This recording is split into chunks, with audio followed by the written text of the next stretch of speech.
the oldest of 6 kids, and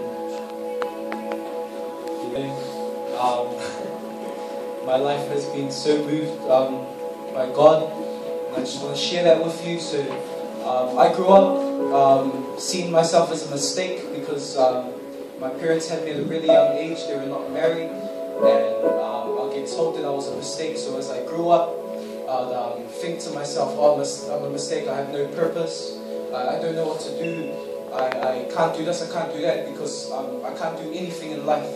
And I realized that I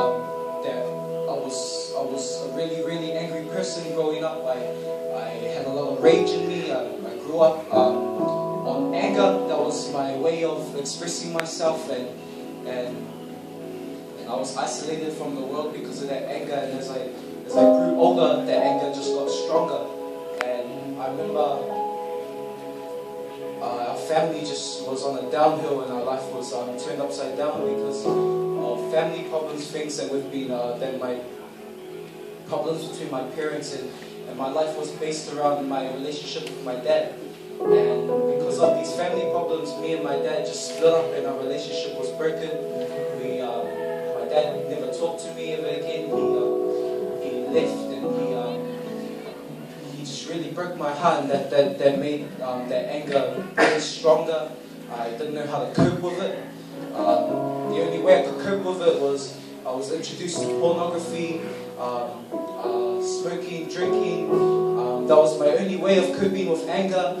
But I also had a gift that was given by my dad, and God gave it to me, was music. And I loved music so much that it was my only way of getting out of anger. That was my only way of getting out of anger. I'd sing to the Lord, I'd sing my heart out, and that was my only way of getting out of anger until one day my dad's brother, a soul Tia, he invited us to church, and we went to a Guy Fawkes service, and we were standing in service, and I remember we were on the 3rd row.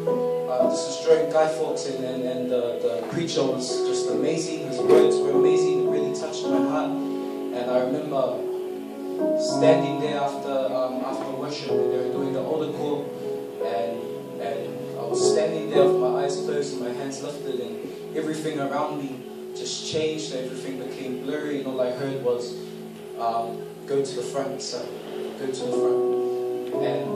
And I remember my eyes were watery, I was thinking, oh, who's telling me to do this? I looked around, I was like, oh, who told me to do this? I was looking at my dad, nah, his eyes was closed. I was looking behind me, nah, his eyes was closed.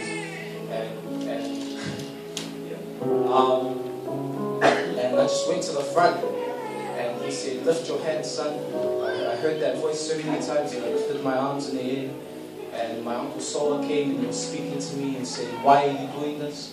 And I said, it's because my life is so stuffed up. I just want to, I just want to break that barrier that's been holding me away from the world. And I want to show my true colors. And that's when my life was turned around, and my anger just was lifted off me. It was lifted off me, and I never felt so free in my life. My life was just turned around. I'm happy to say that my relationship with my dad has come back together, and my family's bonded again.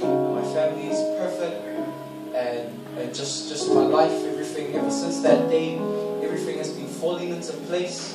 And I just love my walk with God, and because I've met so many good people. I've met Tremaine and Brittany. They're great inspirations to me. Ever since I met them, I remember talking to T-Man, and he'll just help me through things. Noah Sanala, he's another guy who was really inspirational to me. There's a lot of massive guys. There's a lot of old massive kids that I used to hang out with, and I just love spending time. I cherish every time I'm with them. And yeah, cool. That's my testimony. I hope I encourage you guys to, just always have hope. If you're lost, always have hope. If there's something going wrong in your life, you make sure that you have hope, because it's the only thing that's going to carry you through those dark times.